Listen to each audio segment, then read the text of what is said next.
I'd had a motorcycle accident last summer, and after in the ER doc at my hospital at home had picked up on something, and he thought I had a problem, and so I was sent up to St. Francis after I healed up for additional testing. I chose St. Francis to come to, number one, for the recommendation of my personal physician. Being a paramedic, have transported people up here, and I've always liked the personal care that is given at this hospital. You're not just a number.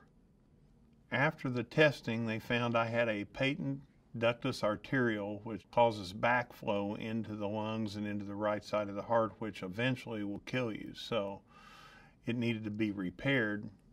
I was referred to a cardiologist up here and went to him, and we tried doing some 3D CT scans and some other things to try to find out what was going on. We went on to have a heart cath to confirm everything.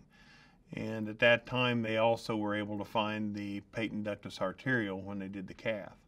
The two choices I had was to have my chest opened up or have it done as an endo procedure through the arteries, which I chose the latter. Because of my job, I could see this as being a career-ending thing if I had to have my chest opened.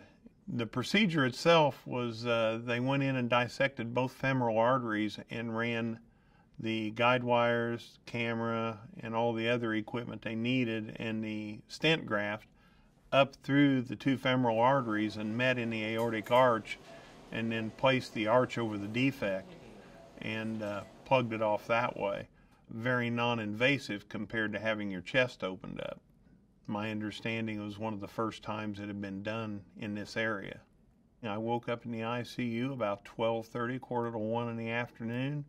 There were 2 ICU nurses assigned to me. They treated me like I was at home. Anything I needed, anything I wanted. If I had pain, I was to immediately let them know. They kept coming in and reassuring me, if you have any problems, please let us know. We will take care of them. And they were very prompt in doing that. They just did a great job. I had to take it easy for about 3 weeks, and then I was released to go back to work at 3.5 weeks. I have been in every hospital in the area over the years.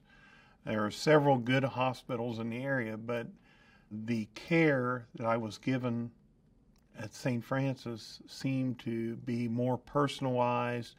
I didn't feel like a number. I felt like the nurses and everybody really and truly cared. They were constantly checking on me. They were constantly asking if I needed anything, if I wanted anything. And for myself personally, being on the other side of the bed that I'm not used to being on, they made me feel very, very comfortable with what went on. My wife stayed here at the hospital. She was given all the information. She told me that she knew everything that was going on in the OR while I was in the OR. They explained to her what would be happening to me when she first seen me in the ICU. As I woke up and everything, I did not have to explain to my wife how I felt and what I was doing and what was going on, because they'd explained everything to her so well, she knew exactly what was going on. I'm back to 100% doing what I love to do, being a firefighter and a paramedic. I continue to be able to scuba dive with my wife, which is something we're very passionate divers. We love to go. We also like to travel on a motorcycle, which we're still being able to do and being able to do easier, as a matter of fact. The staff at Franciscan St. Francis, they definitely saved my life. If this wouldn't have been found and wouldn't have been caught at the time, I probably would not have finished my career and retired from the fire department. I would have probably been either having a lung transplant, or I would have probably died before I got off the department.